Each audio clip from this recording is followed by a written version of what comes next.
সেই একটা গান আছে না, জিন্দেগি কি তালাশ মে হাম মौत के कितने पास आ गए। আমাদের অবস্থা ঠিক সেই রকমই হয়ে যাচ্ছি। জীবনকে খুঁজতে গিয়ে আমরা মৃত্যুর কত কাছে চলে যাচ্ছি। একদম ব্র্যান্ড নিউ গাড়ি, গাড়িটাতে একটু কাদা তো দূরের কথা, একটু ধুলো লাগলে মনে হয় যেন বুকে লাগছে।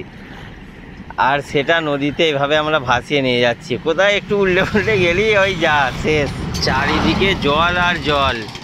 যদি কোনো রকম একটু বিপদ হয়, উদ্ধার করার তো কোনো রাস্তাই থাকবে না। তবে একটা সাহস কি, এভাবেই তো লরি ট্র্যাক্টর যেসব গাড়িগুলো যায় এভাবেই যায়, সেটা একটা সাহস।